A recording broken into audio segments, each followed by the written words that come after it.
کے اعمال کے اثرات ان دونوں کو بھی متاثر کرتے ہیں، اور ان دونوں کی زندگیوں کے اعمال کے اثرات ان کی گود میں پلنے والے بچوں کو بھی متاثر کرتے ہیں، ان بچوں پر بھی اس کے اثرات پڑتے ہیں۔ اس لیے میری بہنوں، دنیا میں آنے والے ہر انسان کی سب سے پہلی تربیت گاہ تمہاری گود ہے۔ اب تم یہ فیصلہ کرو کہ تم اپنے اس گود میں پلنے والے بچے کو کیا دینا چاہتی، تم ان کو کیا بنانا چاہتی، تم ان کو اللہ کا تعارف کراؤ گی، تم ان کو رسول اللہ کا تعارف کراؤ گی، یا تم ان کو مال کا تعارف کراؤ گی، دنیا کا تعارف کراؤ گی، چیزوں کا تعارف کراؤ گی؟ کن چیزوں کا تعارف کرانا چاہتی ہیں؟ محمد رسول اللہ صلی اللہ علیہ وسلم نے صحابہ کو اور صحابیات کو یہ بات سمجھائی تھی کہ ہم دنیا کے اندر اللہ کا تعارف کرانے اور ساری دنیا کا رشتہ اللہ سے جوڑنے کے لیے بھیجے گئے۔ چنانچہ جتنی مستورات تھیں وہ ساری کی ساری اپنا بھی اور اپنی نسلوں کا بھی اللہ سے رشتہ جوڑ رہے تھے۔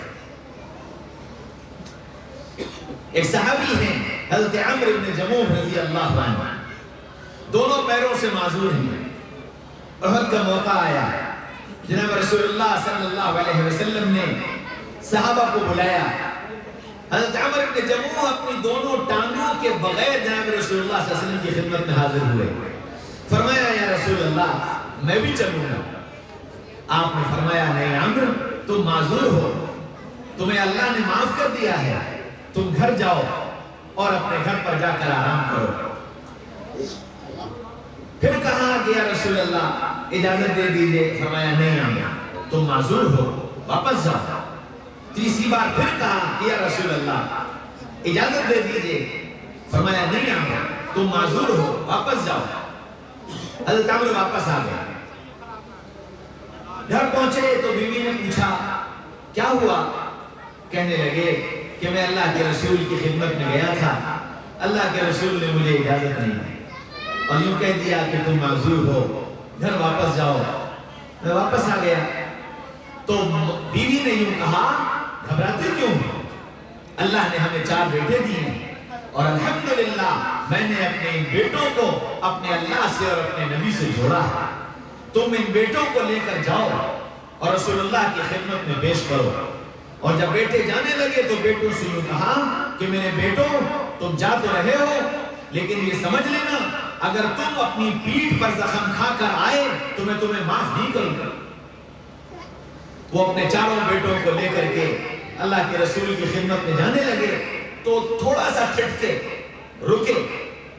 بیوی نے پوچھا کیا بات ہے؟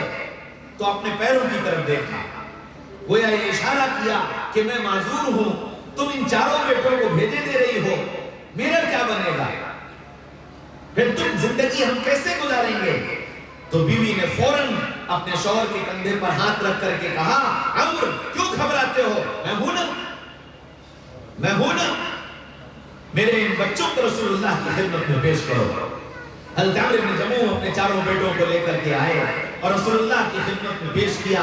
فرمایا واہ واہ عمرو، واہ واہ عمرو، کیا بڑھیا تحفہ لائے ہو، اور تمہارا یہ نذرانہ قبول ہے۔ اور 4 بیٹوں کو رسول اللہ صلی اللہ علیہ وسلم نے قبول کر لیا۔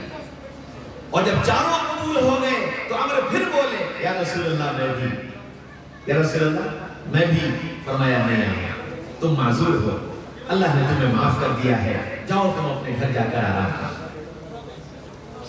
بار بار بار بار آیا گیا آپ کو اور ادھر سے یہاں سے جگہ پہ کوئی آنے والے